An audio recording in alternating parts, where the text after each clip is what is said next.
I stared in awe at the Lincoln Memorial.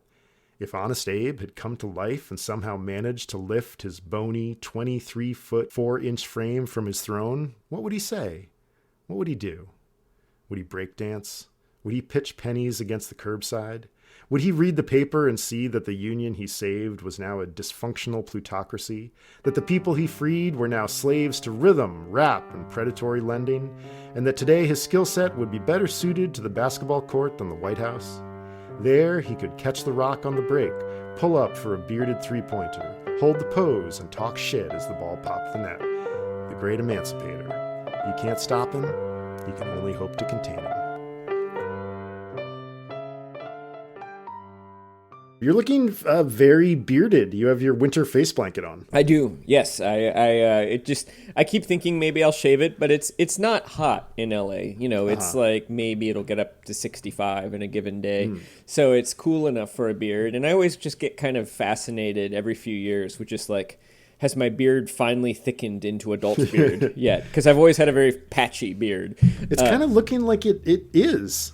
Yeah, I think you could... There are a few little gaps here and there. There's a few patches. There's a few little patches, yeah. I mean, that's nothing you can't fill in with a Sharpie. Yeah, I think I've done that before. Or like, I'm sure you have. like some night, like I have a date and I just like fill in.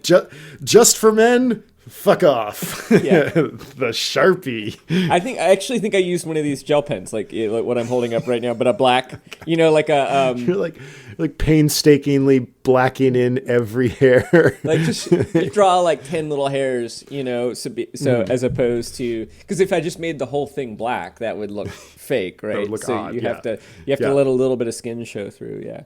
Yeah, I don't know. I grow a beard every now and then.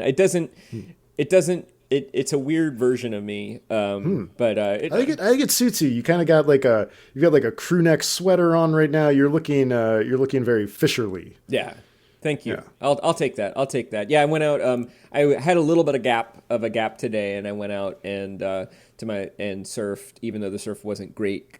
Basically caught like 2 waves, and there is a sort of like a fun, sort of rugged like. Standing on a sunny day, but it's like 50 degrees and windy, and standing there with your aviators and your beard, like staring out at the surf. And I'm like, yeah, this is a good life.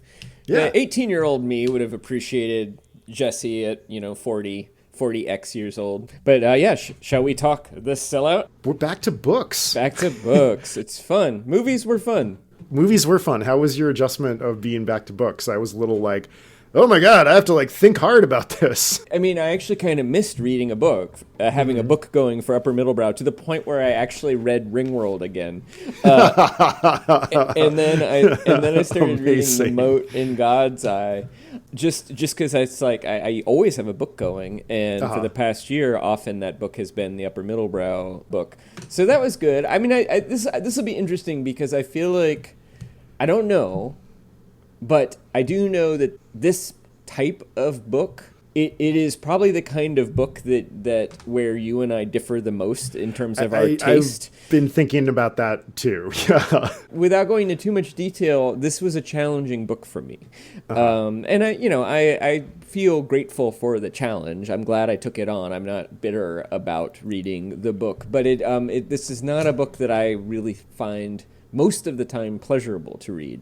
Although there are moments of biting satire, even as I admire it as I'm reading it. So it's hard to say in terms of the transition. I'm very happy to be reading books again, and I have ambivalence about the book that I'm looking forward to discussing.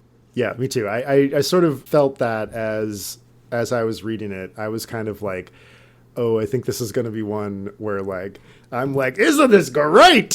and you're like, I have some reservations, which is really understandable too, I think. It's interesting because there are certain ways in which my taste and your taste align very closely, right? Like think about Sideways or The Forever War or Snow Crash even. Or even, not only did we both like The Intuitionist, but we both had the same slight disappointment with the ending of The Intuitionist too, right? So it's even but this is I just from what I have seen, this book is more likely to polarize us than other I think so books. too, which is good. It's good to have some stuff like that. But we are talking about Paul Beatty's 2015 novel, The Sellout, which also won the Booker Prize. We're in big award land. We're definitely upper here. Yeah, for sure. Yeah, we are very much upper. We follow the action of a nameless narrator, often referred to as Me. He also has a pet name, Bon Bon, from his married girlfriend, Marpessa. Yeah, calls sort her of that. on and off again girlfriend. Although I have a hard time sort of parsing the plot with regard to her too. But yeah, Yes. Yeah. But we open in the Supreme Court, where he is being arraigned on charges of he has engaged in slavery. He smokes a pipe in the Supreme Court courtroom, which definitely makes me think, are we in some non-realistic setting for sure? Yeah. And the one black justice who is very close to a real world black justice. Until he starts talking. Correct. Did you even catch the little moment of the Italian justice? Yes, I did. That made me laugh. Yep. So we don't quite know exactly what's going on. This fits in the grand tradition of we start at the end, and we know, and we're sort of working our way towards that scene in the courtroom. We rewind to our narrator's childhood in the Farms district of a city called Dickens in southeast LA, where the narrator is being brought up by his father, who is a liberation psychologist, who conducts all sorts of social science experiments on his son. One of them involves him assaulting his son, the narrator, wondering if the bystander effect will come into play in Dickens, where people will just sort of watch this horrible thing going on. Hoping it will not, right? Because his hypothesis is that black people are a caring people and will not be so callous. And he is correct that the bystander effect does not happen, but he forgets to account for what is called the bandwagon effect. And several other people join in beating our narrator alongside his father. Yeah, and then I will pass it over to you for the next plot point. Yeah, he does really, really unethical and child abuse versions of like the Milgram experiment. I want to say like the Stanford prison experiment, although I don't remember if that one. But the upshot of it is he is abusing his son, the nameless narrator, sort of in the name of a kind of exploring black liberation. Pretty early, we learned that the father is killed by the police. He got in an argument over a traffic issue.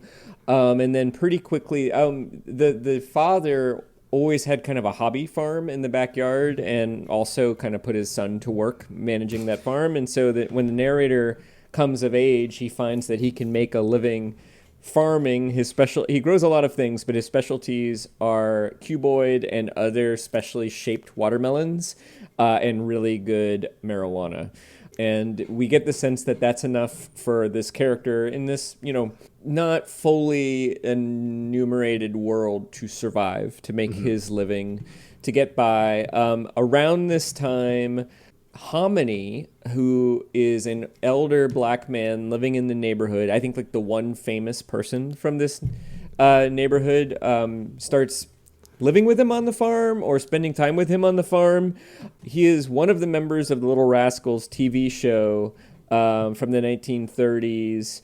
Yeah, so you have this detail in here. This neighborhood that they live in is called Dickens, but Dickens is no longer on the map. So his source of income was fans of Hominy coming and finding him and, maybe paying him for an autograph. But he has fallen on hard times because they can't find him anymore because Dickens is no longer on the map. But narrator basically feeds him, takes care of his basic needs, and Hominy demands that the narrator enslave him. And enslaving him means taking care of his basic needs. Hominy is always speaking in a kind of exaggerated racist black dialect, which we learn that Hominy is very intelligent and can speak in other dialects, but seems to be choosing to speak that way as kind of part of this fantasy of being enslaved. There's a general theme of masochism around Hominy. Hominy likes to be beaten. He likes to be treated in a racist way. We later learn that he wants to be segregated. And the narrator, I guess, feels obligated to kind of take care of Hominy and fulfill his wish of enslaving him. Yeah. I'll let you take it from there. Yeah, the narrator kind of grew up spending time at Hominy's house with the rest of the neighborhood kids watching reruns of the Little Rascals. And so that's why the narrator feels kind of indebted to him. And the narrator was the last of the neighborhood kids to kind of hang out with Hominy.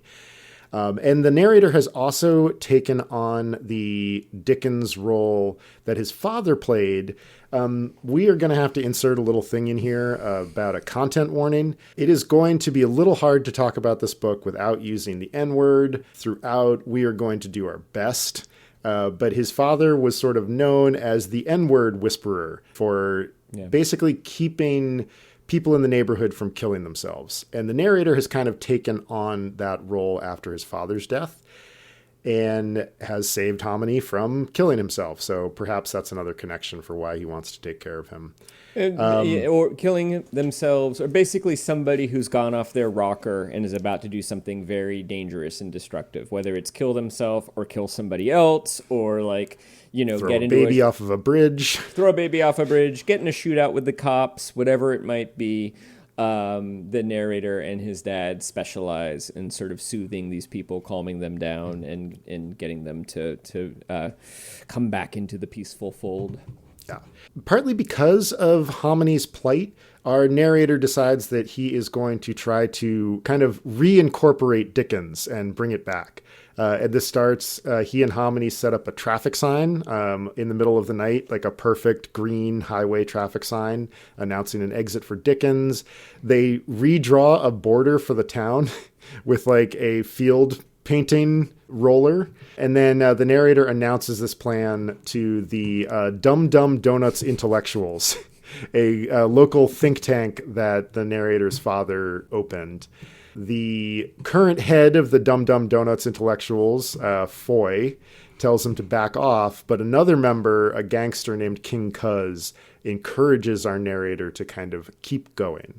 Hominy's birthday approaches, and the narrator enlists his girlfriend, Marpessa, to do something nice for Hominy, which turns out the narrator's girlfriend, Marpessa, is a city bus driver, and they recreate a segregated city bus.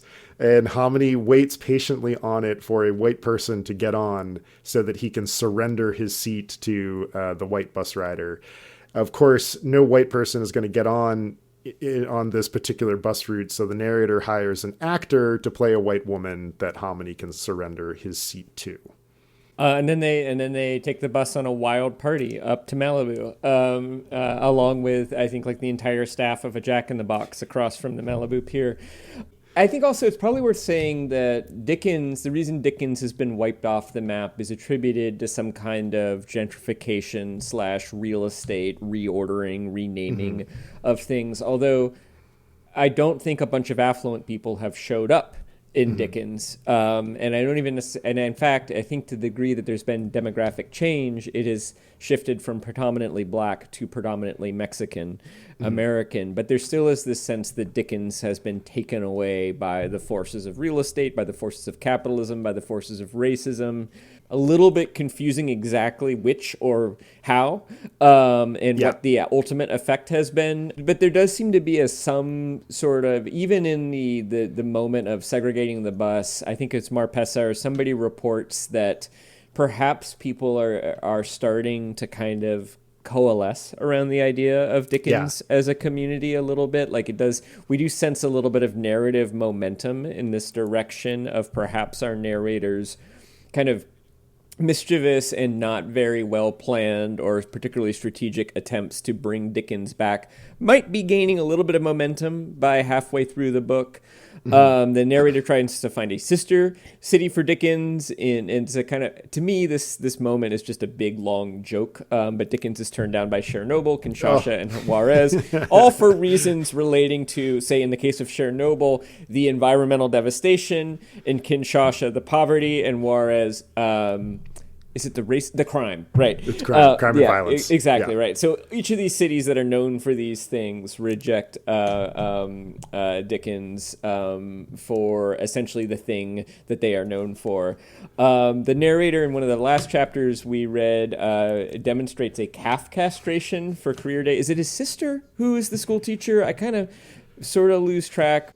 Yeah, that's one of the things I think we'll talk about. There are some moments of like cloudy action, like what's happening here, and that's one I also sort of lost track of whether that was a sister or not. Girlfriend or somebody he knows is a teacher at the school. So for career day, he's a farmer, so he demonstrates the castration of a calf as a way of getting the kids' attention. And there's one student who is very excited, and it, rather gruesome scene, and that more or less gets us to the end of our section. Yeah, I mean, I think that our recap is probably as confusing and freewheeling as the book kind of intends to be. This is not a book for the faint of heart. You really need to come into this with your faculties kind of ready to go, because Paul Beatty certainly doesn't condescend to you in any way, and you kind of have to like be on your game. It is lively and dense. It's ironic. It's elusive. It's spiraling. It's a lot.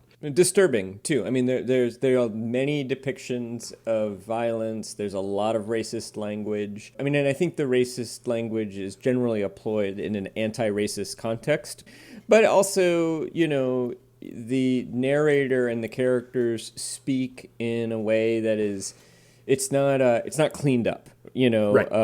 There's not just racist language, but also a lot of swearing, and no punches are pulled. Yeah.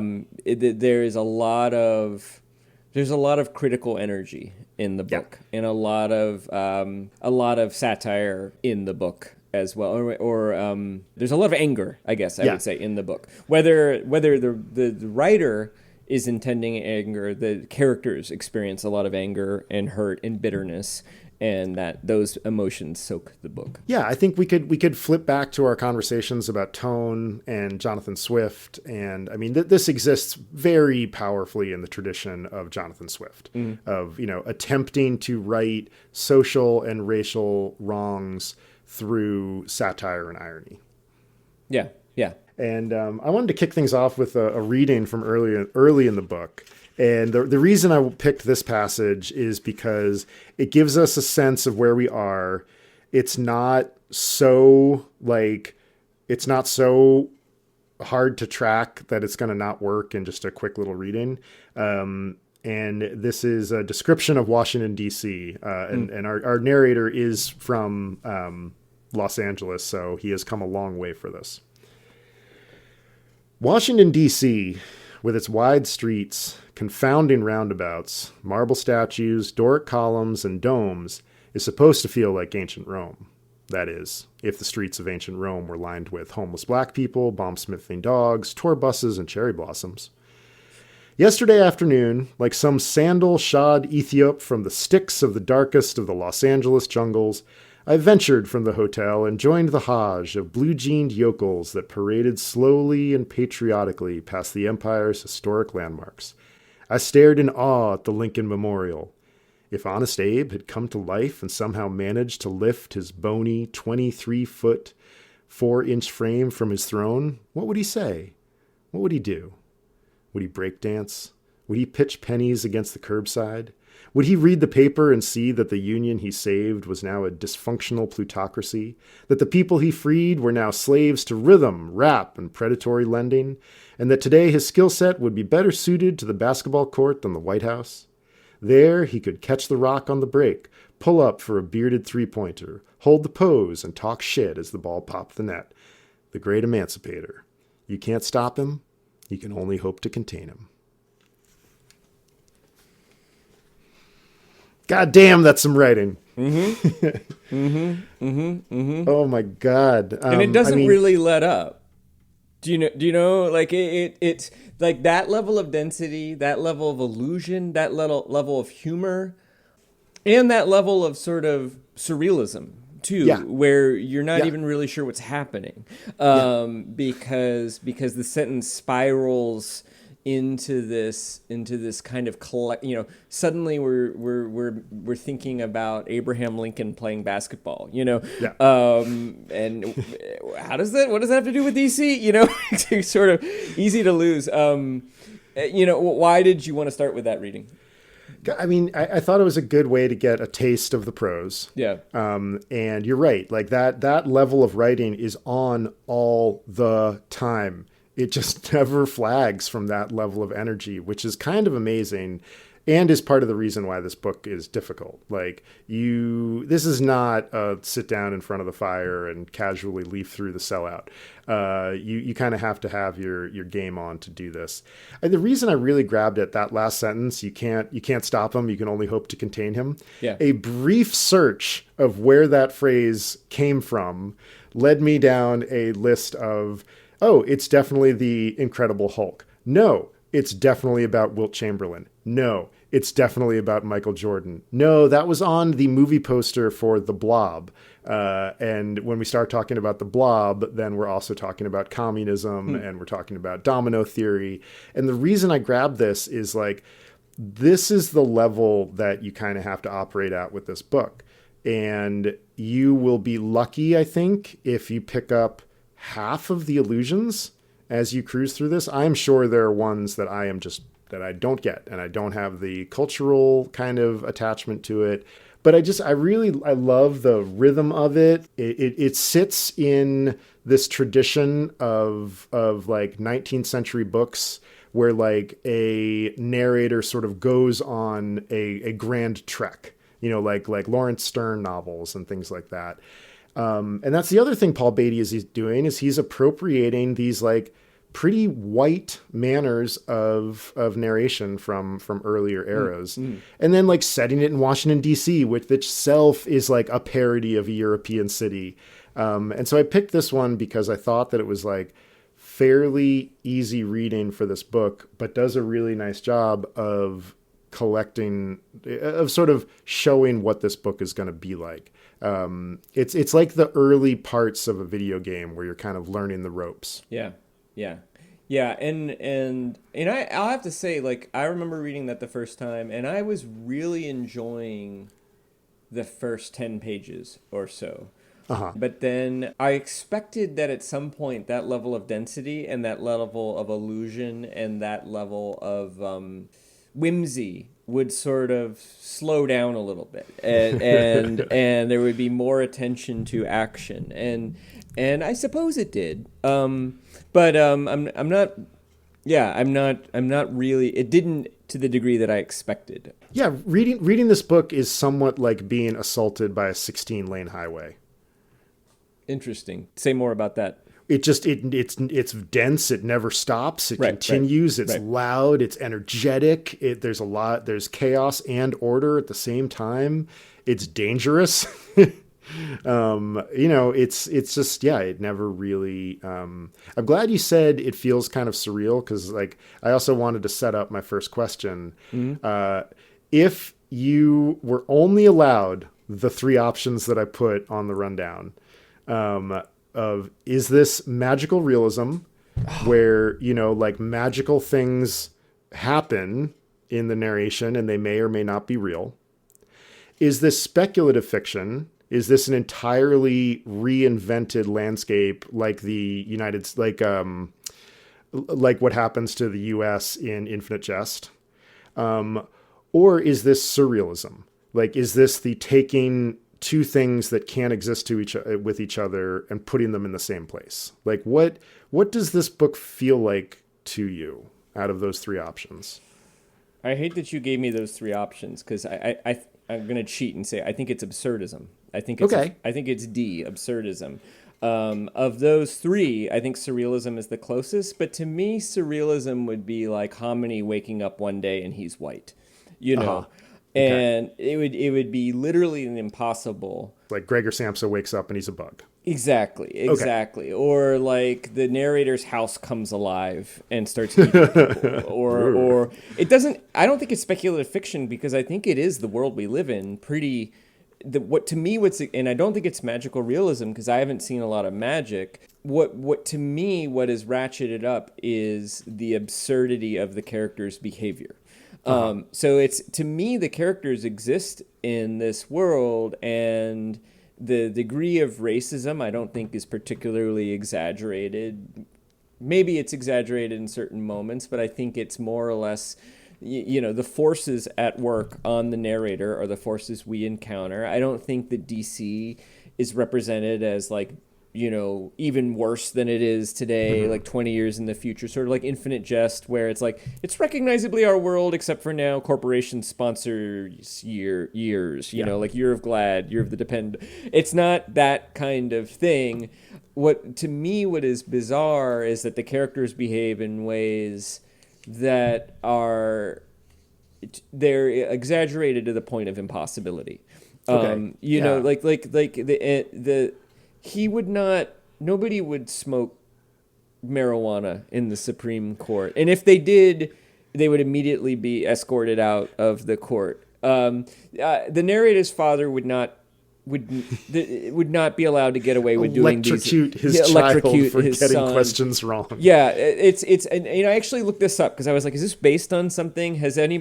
Are there examples of, a psychologist doing kind of abusive experiments on a child? And sure, child abuse exists, but that level and that degree is exaggerated. Yes, there are sadists out there. And there are characters who are probably, black movie stars who feel guilty about the kind of racist depictions they were hired to engage in to make a living. But his degree of whatever it is, guilt, masochism, there's a real kink, but it's turned up to 13. Exactly. It's turned up past 11. And everybody, it's kind of like what Justin was saying about Roald Dahl's characterization, which is like whatever the character is. Foy, do you remember Foy's last name? It's like Foy Cheshire? Foy Cheshire, right, exactly. That's right, Cheshire. Right, which I think is something like maybe an allusion to the Cheshire Cat. I suspect there's probably some, friendly black weatherman who has a PBS show in LA who he's an allusion to, named like, Francis Cheshire or something. Yeah. Like he's probably a direct allusion, but his particular version of kind of obsequious white black power intellectualism is cranked up to 13. Like he kind of reminds me of people like that, but it's all being exaggerated. So to me, it's absurdism in that sense, as opposed to surrealism. Nice. Yeah, I could see that. Yeah, like things are so bonkers, like the only recourse is laughter. Yeah, I think this is farce. Okay. Although as I was reading it, and I started to not enjoy it when we got into the first chapter. I was okay with. I was like, okay, this is the big epic chapter. It's surreal or it's absurd, but whatever. It kind of reminded me of the first chapter of Infinite Jest, where you're like, totally. This is really weird, but Yep. What's going to happen is the book's going to create a relatively naturalistic explanation for this. And as I got into the first chapter, I started to suspect, the book it's just going to stay this weird. And I was kind of really bothered by that. But to keep myself going, the genre I came up with is this is an epic poem. This is an absurdist epic poem.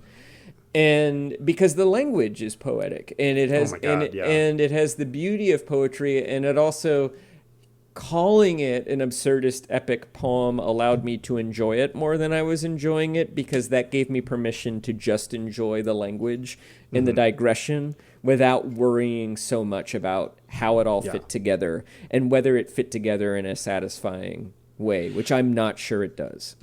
I think that's a really good way to look at it, because the epic poetry is basically a behavior guide for young men.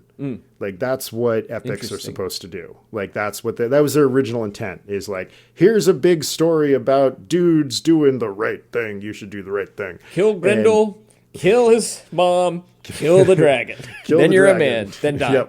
Yep. Get on the boat, we'll set you on fire.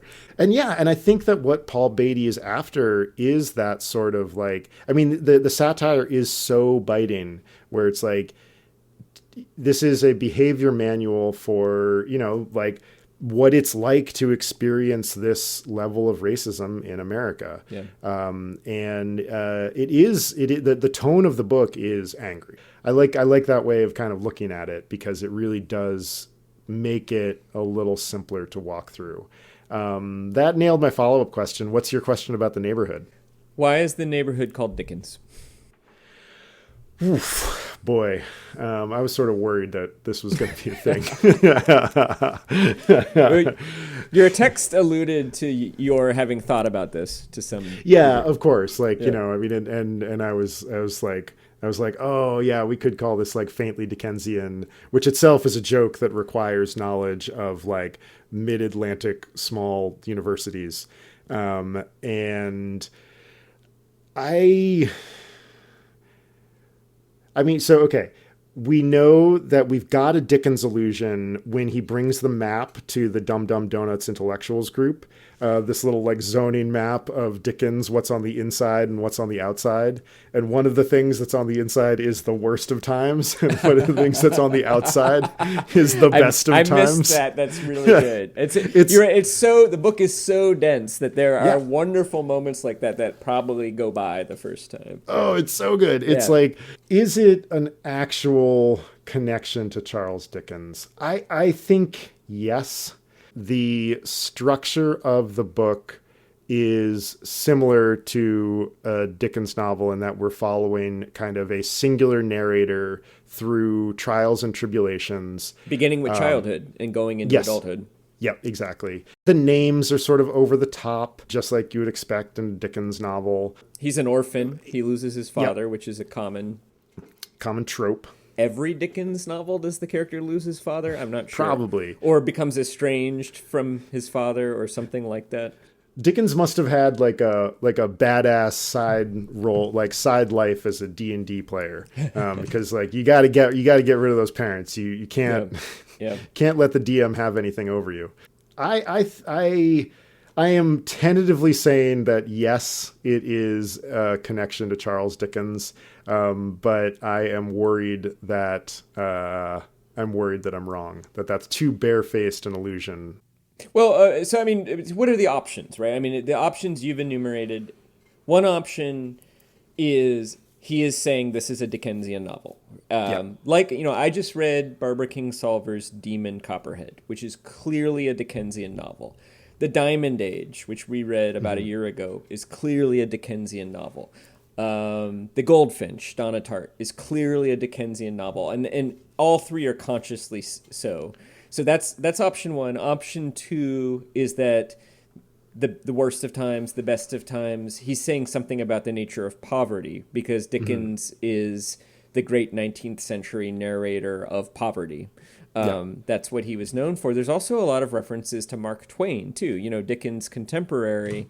And, Paul Beatty is nothing if not erudite. So those are two options. Is there a third option that we're not thinking of here? The third option is the one that you're never supposed to do, which is that it doesn't mean anything. Yeah, red herring or nothing at all. It's just a name. Right. And if you were to, it would be really weird to settle on a name with that sort of level of connotation and not have somebody be like, so are you sure you want to do this? And be like, oh yeah, that was totally absent-minded, but leave it in. Leave it in. Yeah, it's fine. Yeah, it's fine.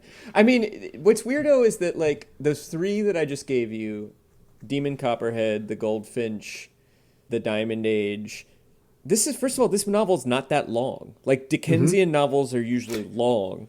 Yeah. And secondly, the thing that this novel does not have, that those novels do have, I think to me a real feature of a Dickensian novel is the narrator, particularly as a child, experiences a series of parental figures, all of whom have different strengths and weaknesses.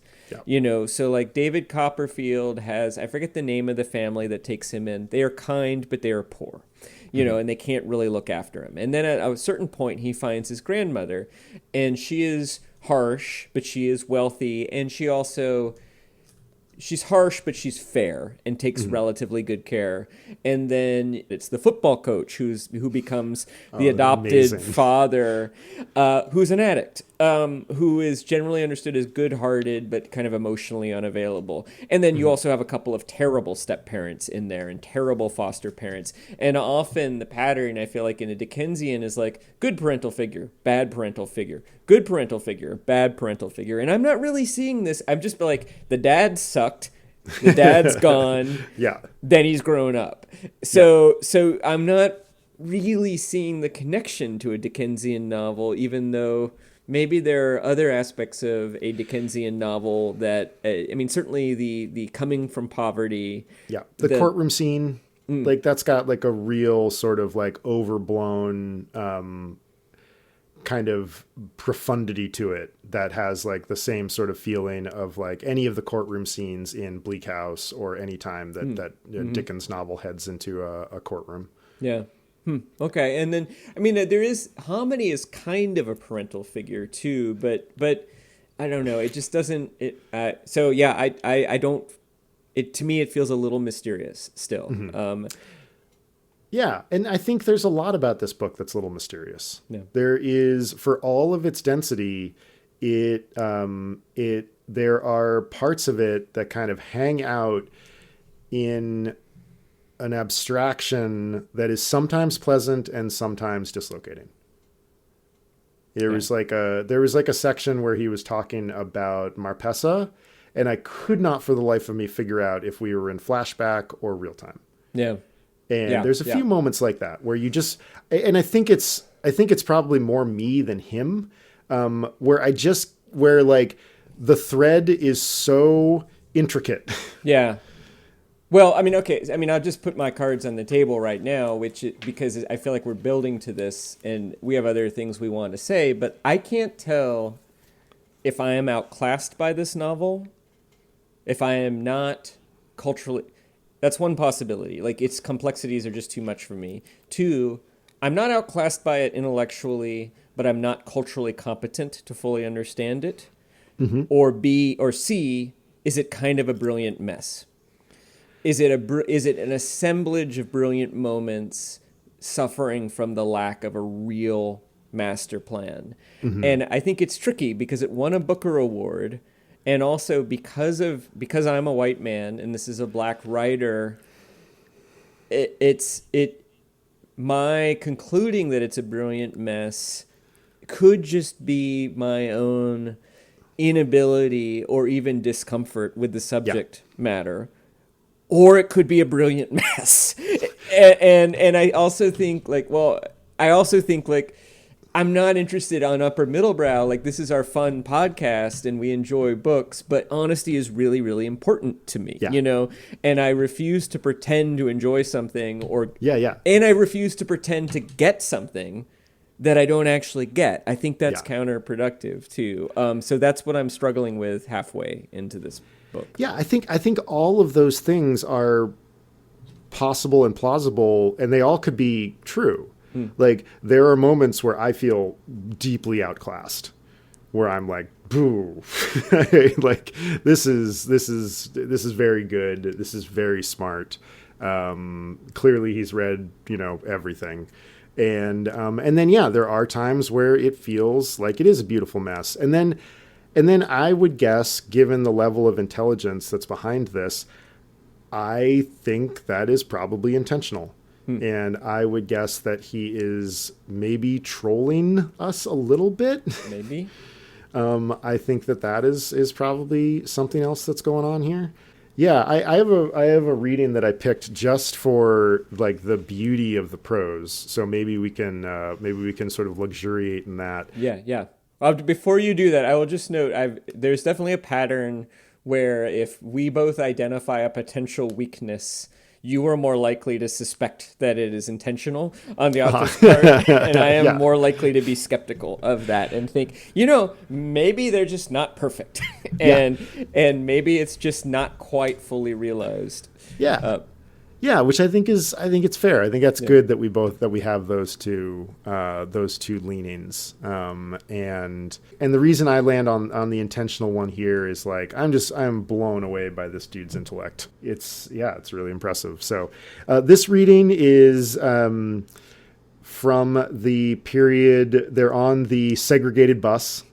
And Marpessa has just figured out that the narrator has hired this actress to play the white woman. This reading, actually, too. This was one of my favorite moments. "What's your name?" Marpessa asked as she cajoled the bus northbound onto Las Mesas. "Laura Jane?" "Well, Laura Jane, I don't know how you know this fertilizer-smelling fool right here, but I hope you like to party." Unlike those expensive, staid, day-trip excursions to Catalina Island, the impromptu four-wheel birthday party cruise up the Pacific Coast Highway was free and jumping like a motherfucker. Our highway next to the ocean liner had all the amenities. Open bar, stomped-on aluminum can, whisk broom shuffleboard, casino gambling, which consisted of pitching pennies, dominoes, a coin flip game called Get Like Me, and a disco lounge. Captain Marpessa womaned the helm, drinking and cursing like a pissed-off pirate. I filled in as first mate, purser, deckhand, bartender, and DJ. We'd picked up some more passengers on the way when the bus pulled into the Jack in the Box drive-thru across the street from Malibu Pier, cranking Houdini's 5 Minutes of Funk. And when we ordered 50 tacos and a shitload of sauce, the entire night shift quit on the spot and climbed aboard, aprons, paper hats, and all. If I had pen and paper and the bus had a bathroom, I would have posted another sign. All employees must wash their hands and their minds before returning to their lives. After night falls, once past Pepperdine University, where the highway narrows into a 2-lane hill that stretches like a skate ramp to the stars, there isn't much light. Just the occasional flash of oncoming high beams and, if you're lucky, a lonely bonfire on the sand, and the sheets of moonlight give the Pacific Ocean a glassy, black obsidian sheen. It was on this same stretch of winding road that I first courted Marpessa. I bussed her on the cheek. She didn't flinch, which I interpreted as a good sign. One thing I love about that section, too, is purely random, which is that in the last month I've driven that exact stretch of road several times, and it's gorgeous and it's glorious. Yeah. I know exactly what he's talking about. There are all these little coves, because what happens at that climb after Pepperdine is you sort of go up on a series of bluffs and the Pacific is down below, and then there are all these little neighborhoods and beaches you can kind of park and walk down into, and it's really fun. It's great writing. There was also, as I read this the first time, there was a part of me that's like, he just can't help himself. Like, you know, like we're supposed to be driving the plot forward, but he literally has to take the bus off route and take the novel off route and send it up the Pacific Coast Highway to Malibu, stop at Jack in Box, get some tacos and some other party people, get drunk, get high, and wax romantic about Marpessa, too. Yeah. He just can't help it. He can't. Like, it's great. And I mean, like, you know, the novel, like, we need an upbeat, right? This novel is a lot of downbeats. My goodness. Yep. And even this upbeat has elements of downbeat in it, because the entire upbeat savors of anticlimax. Like, it just, you know, it's like any of those parties that never quite hit the level that you were hoping it's going to hit. And desperate fun, right? Yeah. Like, it started as fulfilling Homony's fantasy of being have to give up his seat for a white woman.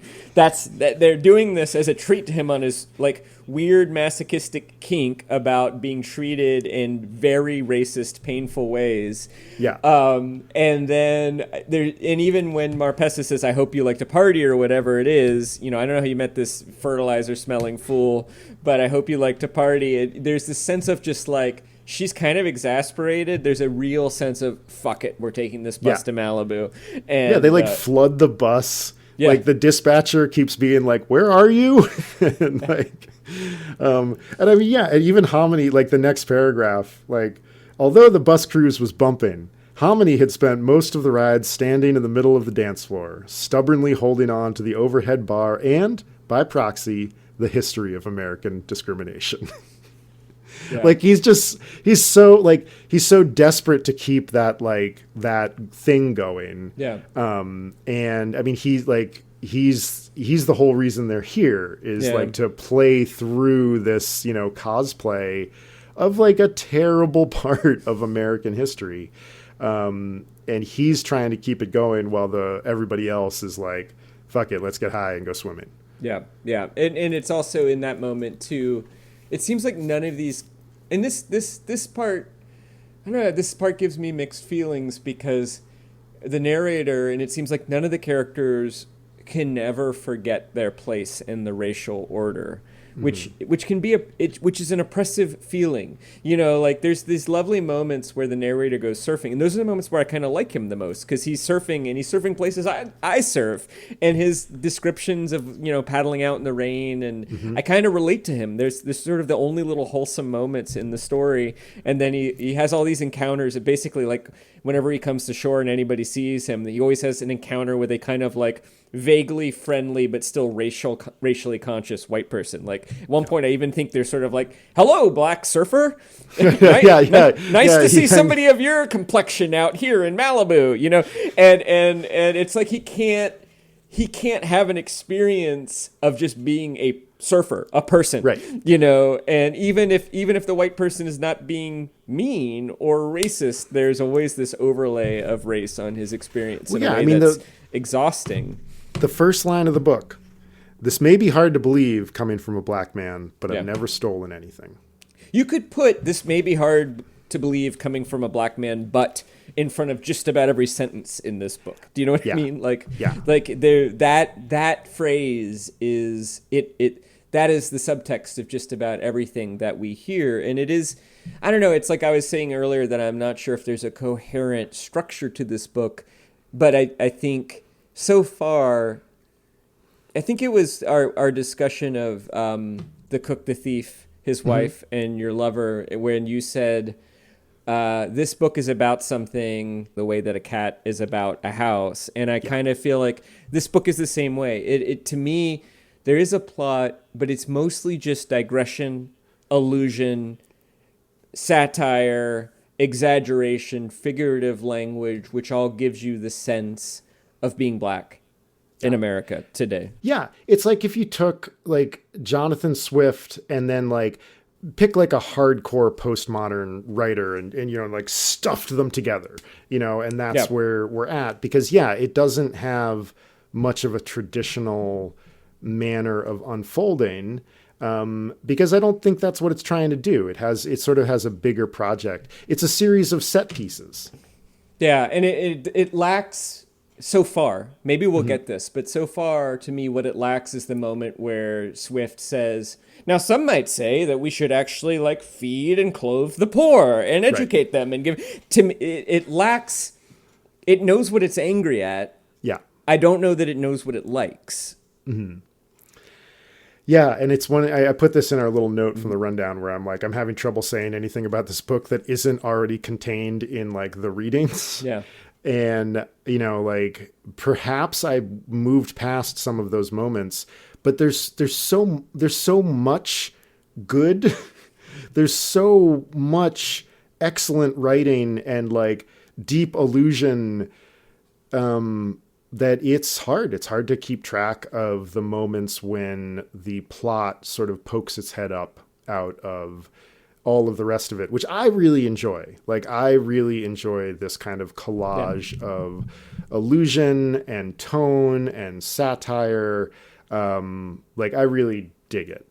But I also understand there are moments where where in reading it, I was like, I don't know what the plot is here.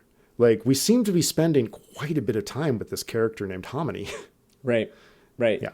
And again, I think we've enumerated this. I don't know if that's my problem or Paul Beatty's problem. Yeah. And the jury, and who am I to judge, right? But like Well, let me give you my reading. Yeah. And then I think that will be my final thought, and maybe have a final thought to come off that too. So this is from one of the Dum Dum Donut intellectuals meetings. I don't think it's the first one. This is after the narrator's father has died. And this is the one where the narrator shows up and says he's going to bring Dickens back, but this is prior to that. There's other business going on. And so what happens is Foy Cheshire, who's this kind of like pretty successful local black television sort of impresario type, who's very much committed to advancing black causes, but in a way the narrator finds very annoying. I think partly because it has an element of kind of black respectability politics, but then also in part because I think the narrator feels like it's more concerned with the surface of things than the essence of things, and that's what this reading is going to get at. And so Foy addresses all the other Dum donut intellectuals. By the way, there is a chain donut shop in Southern California called Yum Yum Donuts. I'm not sure. Oh, if you know okay. about That's that. got to be. That's 100%. But also, I mean, Paul Beatty and the narrator not resisting the opportunity to poke a little bit at the Dum Dum Donut intellectuals as well. He's holding up Huckleberry Finn, The Adventures of Huckleberry Finn. He says he held one aloft, addressing his audience in an affected Southern Methodist drawl, even though he was from the Hollywood Hills by way of Grand Rapids. One night, not long ago, Foy said, I tried to read this book, Huckleberry Finn, to my grandchildren. But I couldn't get past page 6 because the book was fraught with the N-word. And although they are the deepest thinking, combat-ready 8 and 10-year-olds I know, I knew my babies were not ready to comprehend Huckleberry Finn on its own merits. That's why I took the liberty to rewrite Mark Twain's masterpiece. Where the repugnant N-word occurs, I replaced it with warrior, and the word slave with dark-skinned volunteer. That's right, shout the crowd. I also improved Jim's diction, rejiggered the plot line a bit, and retitled the book The Pejorative Free Adventures and Intellectual and Spiritual Journeys of African-American Jim and his young protege, white brother Huckleberry Finn, as they go in search of the lost black family unit. Then, Foy held up the copy of his revamped volume for examination. My eyesight isn't the best, but I could have sworn the cover featured Huckleberry Finn piloting the raft down the mighty Mississippi, while Captain African-American Jim stood at the helm, hands on narrow hips, sporting a cheesy goatee and a tartan Burberry sport coat exactly like the one Foy happened to be wearing. It's so fun. It is. It's so fun. His satirical knives are so sharp. Oh my God, they're so good. There's not a dull knife in his satirical kitchen. I mean, I feel like Paul Beatty just can't help himself because later we get some other titles of Foy doctored books, including, what were they? Uncle Tom's Condo. Yeah, right. Yeah. And I mean, I think I understand the satire here in this case. This is one of those matters that I think is tricky for white people, because this is really an argument within the black community about how best to liberate or advance the cause of black people, and it's not something I feel comfortable weighing in on. But I also think it's probably interesting for everybody else to sort of know that this debate exists. Yeah. And I don't know, is Paul Beatty, does he have the exact same attitude and tone as his narrator? I don't know. I think maybe this would be one of my critiques of the book, is that because the narrator also is sort of the butt of satire, I think. It's sort of like everybody is. So the satire sort of bursts forth in this book like a fire hose, just sort of spraying down everything in sight. And I do feel like that leaves me sort of wondering maybe what might be, what the tone of the book might suggest is positive and good. And worthy of striving for. I don't see much of a glimmer of that right now, other than maybe something embodied by bringing Dickens back. But I find that a little bit confusing. But I do think, he is if you assume that Paul Beatty agrees with his narrator here about the absurdity of Foy, and I think so, because Foy Cheshire is rendered so ridiculous in this moment. Yeah. There's this sort of debate about, should we read Huckleberry Finn even though it has racist language, or should we protect our children from it? It's kind of a generational thing right now. It also relates to the use of the N-word, and should that word be excised from the record, or should it be confronted in its various contexts so it could be understood? And I think most people would give Mark Twain credit for the message of The Adventures of Huckleberry Finn being ultimately anti-racist, in that Huck Finn, as I recall, his growth as a character comes in the moment where he decides he's going to help Jim escape slavery, even though I think he says, even though I know I'm going to hell. But what we might take is, even though he knows he's going against the dictates of the structures of his society, which is moral courage. And if that is the growth of Huck, the white protagonist, that is a kind of growth towards anti-racism. And so even when the racist language appears in that book, one senses that it is being used by, if it's Huck, if he's an unreliable narrator, that it's being used critically, the author intends a sort of criticism of the racism in the book, even if it is uncomfortable, and maybe there are some racist attitudes that sort of creep in the depiction of Jim too. So that's an interesting debate, and I'm sympathetic, I think, to what Paul Beatty is saying about it. But I also, at the one hand, I love the satire, but on the other hand, I find myself, there's also, I find myself sort of wanting somebody to stand up for the Foy Cheshires of the world, for that point of view. I feel like there's a lot of anger here, and maybe not a lot of what's the opposite? A lot of wholesomeness, a lot of I don't know that there is a social good that is being articulated that we should be pointing our bow at. I only feel like I'm getting a sense of what we should avoid, if that makes sense. Well, that might be the point, like the point might be that in these particular circumstances, social goods are not possible. There's this moment where the narrator is describing them listening to Al Green's Love and Happiness. I don't have the exact moment or the reading queued up, but the sense that you get is that concepts like love and happiness are concepts that are only accessible within the bounds of like an Al Green song, that they remain a fantasy for this particular like socioeconomic like realm. And so I think it's possible that might be the point, that there isn't a social good available. In probably the next page or two, the narrator's left and he's talking to King Cuz, and he asks King Cuz, like, why do you go to these meetings? And King Cuz says, it used to be I'd go to listen to your father. Rest in peace. That guy ran deep for sure. But now I go just in case these dumb Edwards get the notion to actually set foot in the hood, blowing the spot up and all. That way I can at least give the homies some Paul Revere-like advance notice. 1 if by Land Cruiser, 2 if by C-Class Mercedes. So good. The bougies are coming. The bougies are coming. And like, you get the tensions. Like people are sort of doing the best they can in the ways that they have. Yeah. But due to the like structures that they're involved in, like there's not much that they can do except struggle with each other. And I think that's a big part of the what's going on here, but maybe more of that will be revealed in the second half of the book. It's unclear to me whether there is a positive direction he is advocating, and maybe that is not something that a book is required to have. I definitely feel like it's something when I'm reading satire, I look for it.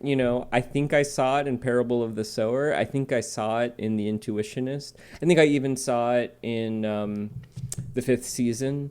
which all deal with sort of similar themes and have similar allegories. So I'm not saying that, every book needs to have a positive message, but I'm curious if something like that will develop. And I think I will enjoy the book more if I find that it does have something that feels coherent to me to say. Yeah. But it's also possible that it does, and I'm just missing it because I'm too thick.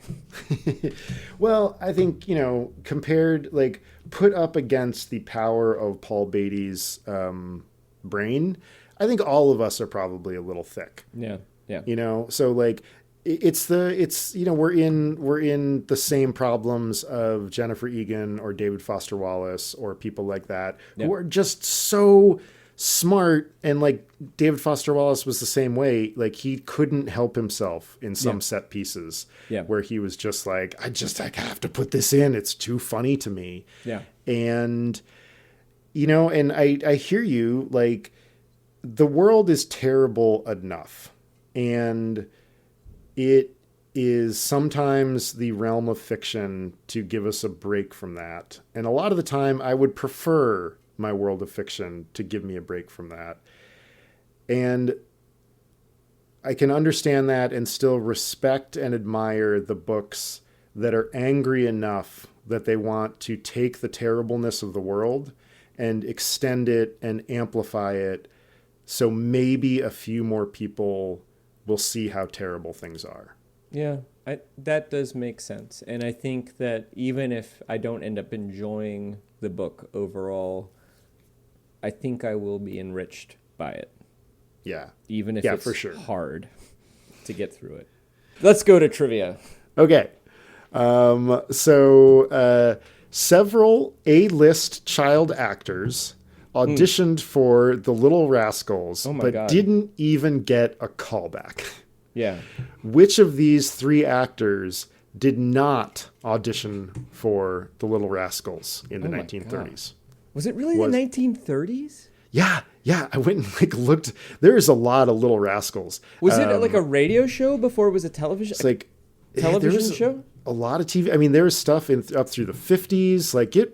There's a lot of Little Rascals out there. When did television? I thought there wasn't really television until the 50s or the late 40s. Maybe they were theater shorts. Or I could see them as they could be little reels that you'd see before the main event, the main show, something like that, or radio Little Rascals. Okay, wow. So they must have the actors must have grown up and they must have had a lot of new Little Rascals at any given moment.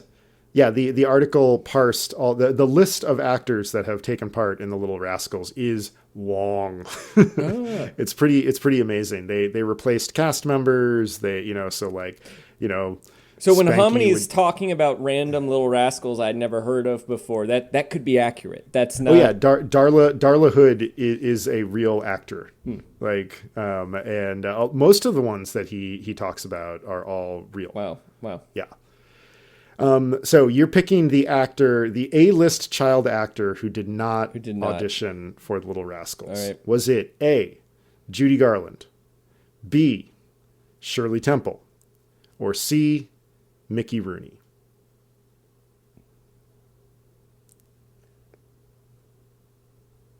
So it goes back to the 1930s, huh? Judy Garland, Shirley Temple. I'm trying to get this based on what I know about.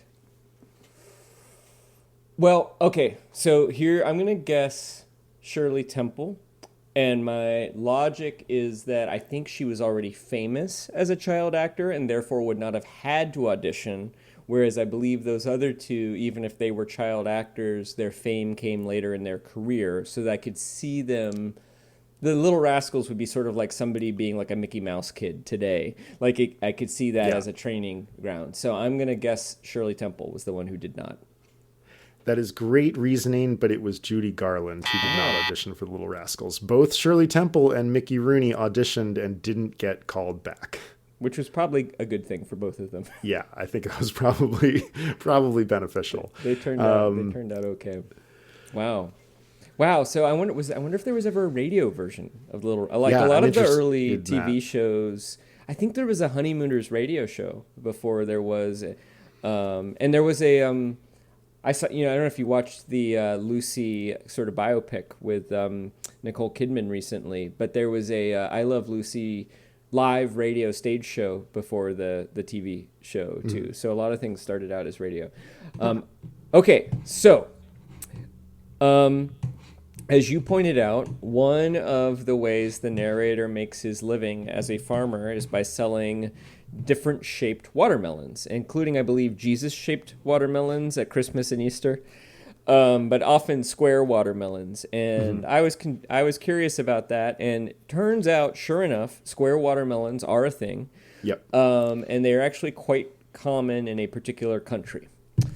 So which of these countries is the country that is most noted for having cube-shaped watermelons widely available for sale at, quite often? I'm not saying you couldn't get them anywhere else, but there's one, whenever you look it up, there's one country where they're like, oh yeah, they're everywhere here.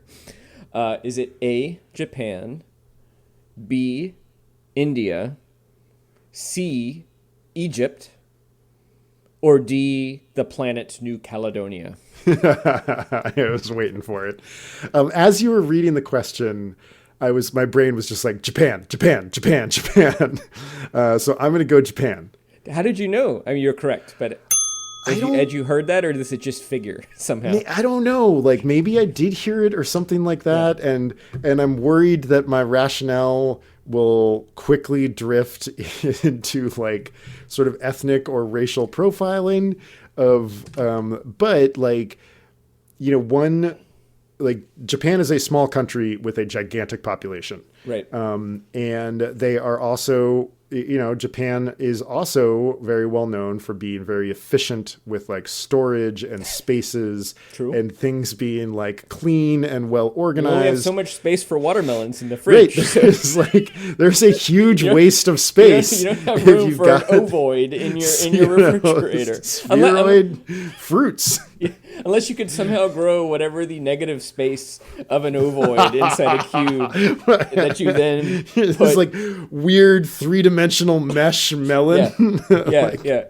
This is a melon designed to fit next to us, a spheroid watermelon or a ovoid watermelon. Yeah. Well, and I think the other thing about Japan is that cube watermelons are largely considered decorative, and they can be quite expensive because they're kind of hard to grow. And of all of those countries, Japan is by far the wealthiest in terms of per capita income. So people have a little more Japanese people would have money to spend on a cube watermelon than you would find in those other places. Well, everybody, thanks for hanging out with us tonight and reading along with Paul Beatty's The Sellout. Next up, you will hear part 2. Remember, we're back to 2 episodes per book of Paul Beatty's The Sellout is what is coming up next. Upper Middle Brow is a small print production. Chris Bagg and Jesse Dukes are the urban farmers, and neither of us are enslaved, fortunately. It's a terrible joke, but Paul Beatty started it. Music by Ben Pajak and Jesse Dukes. Design and website by Chris Bagg. You can learn more about us and find our listener survey at uppermiddlebrow.com. And please review us in your podcast app so other people can find the show. And as a reminder, Jesse and I are both writers and editors, and we can help you with your writing, podcasting, or editing project. You can see some more of our portfolios and learn more at our respective websites, chrisbagg.com and jessedukes.com.